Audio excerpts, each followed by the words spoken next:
Good morning, everyone, and welcome to your mental health tip of the week. My name is Yella Lee Smith. I'm a licensed clinical social worker and the owner of The Traveling Therapist. Today, we are going to be doing the follow-up to our last mental health tip of the week, which was all about how a pursuer partner, meaning the partner that just needs to communicate, that just need to get that out,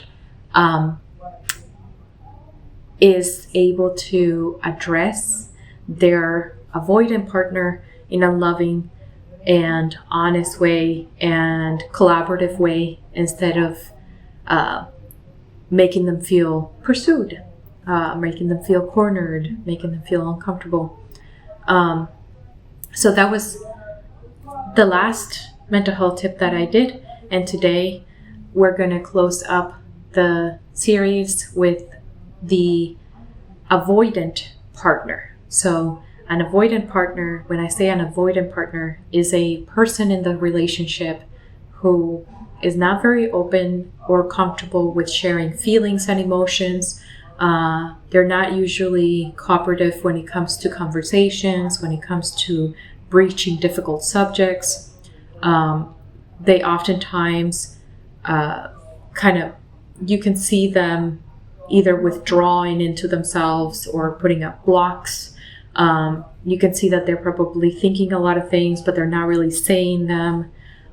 Sometimes the person will walk away. Sometimes the person will say, I don't want to talk about it, and then not come back to the topic, or they'll try to pacify you. So that's typically what in the field of emotional focused therapy we call the avoidant partner. So I'm talking to you, avoidant partner. I am not actually talking today to the pursuer partner. I'm talking to you, the individual who does the things that I just described. And the reason why I am talking directly to the avoidant partner, and then in the past video, I talked directly to the pursuer partner, is because oftentimes it's hard to see the other person's perspective. So here's how it works. Most of the time, the person that you are with, who happens to be pursuing you, they follow you into the other room. You try to stop the conversation and they're still talking about it. You try to say that you don't want to talk about it and they're still talking about it. You try to avoid talking and they raise their voice. Most of the time, what your partner is saying without actually saying it is, I feel like you're rejecting me. I feel like you don't care. I feel like you're not there for me. So when you choose to ignore the conversation or pacify the conversation, you're essentially sending a signal to your partner saying, I don't feel comfortable talking to you, and therefore I'm not going to take the time to figure out how to talk to you. And when you think about it, what is one of the most hurtful things that you can do to someone that you don't like? You can ignore them.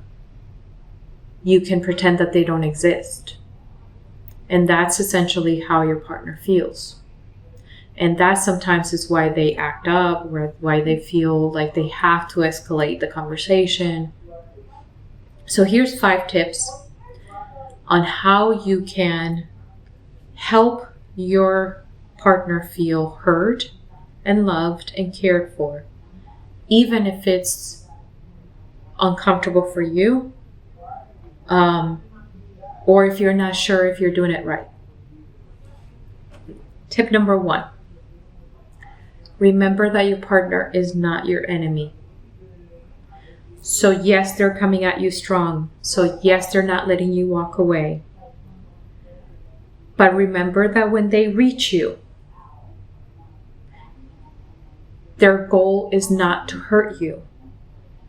Their goal is to get you to listen. So if you can tell the person, I want to listen. I want to have this conversation. I hear you, and it sounds like it's important. It sounds like it's something that it should be brought to the table. But I'm having a hard time listening to you because of the tone of the voice, of the tone of the conversation. I am having a hard time, but I want to understand. So that's the first tip, is remember that they're not your enemy. Okay. Tip number 2, it's okay to take breaks.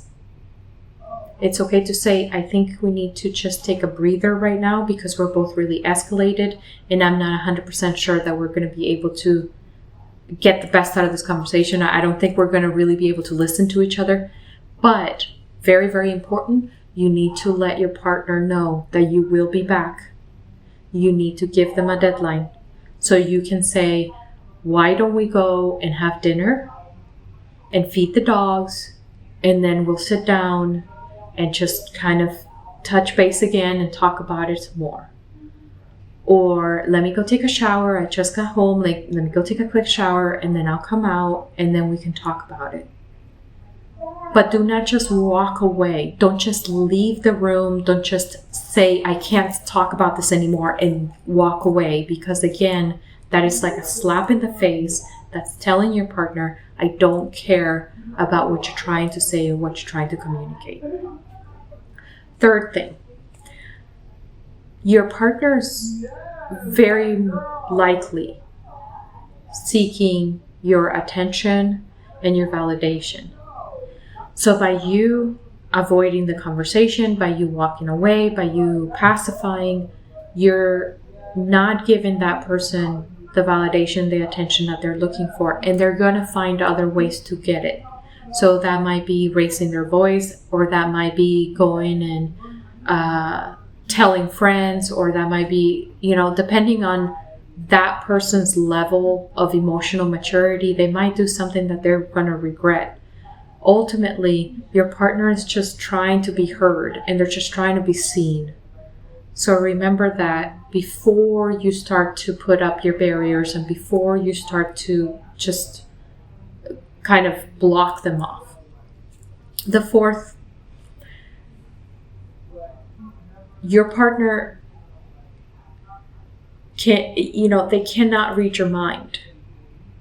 So you may be responding to everything that they're saying in your head, or you may be thinking and processing what they're saying in your head, but they can't read your mind. So remember that. Remember that it's important to share what you're thinking and share what you're talking about, and take the time to think about it and communicate it. Don't just pacify. Don't just say, okay, honey, you're right. Yeah, I'm sorry. No. Think about what they're telling you. Ask questions. Okay? It's not, they can't read your thoughts. They can't read your mind. And then the fifth, very, very important, probably the most important part of the tips. The fifth tip is get out of your own head. Get out of your own head. I'm talking like any thoughts of like, why do I even bother? Every time I try, she just doesn't care, or he just doesn't care, or they just don't care. I thought we were doing okay. There's nothing that makes them happy. I just can never do the right thing. Like, get out of your head.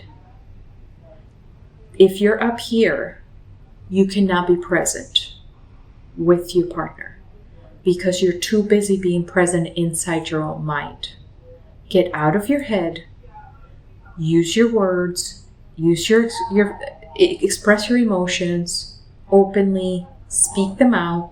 Take breaks if you have to. but get out of your head and connect with your partner. It's not you over here having a whole conversation and them over there having a whole conversation, and they're out saying this conversation out loud and you're having it in your head. That does not work. That's not communication. So that's the last one. Very important. Get out of your head. Remember to listen to the words that are being said, not just the voice, not just the tone, not just the body language. Sometimes people are agitated. Sometimes they're raising their voice. Sometimes they're doing things or moving around, and it may seem like they're coming after you or they're coming at you. But what they're saying is, I just need you to hear me. I just feel like you don't see me, like you don't treat me like I'm even here. And they just don't know how to express it any other way, because the frustration of being avoided all the time is gotten them to that point. So that is the 5 tips for you who have a hard time engaging in conversation with your loved one. I hope that it helps. If you're curious about the last video that I did, I invite you to go watch it, and feel free to leave comments, your thoughts. If you've tried it before and it hasn't worked, if you want some tips, feel free to leave it in the comments. If you have suggestions for other videos, feel free to leave it in the comments. And as always, like and subscribe if you like what we're putting out there. And we'll see you around on the next Mental Health Tip of the Week. Take care.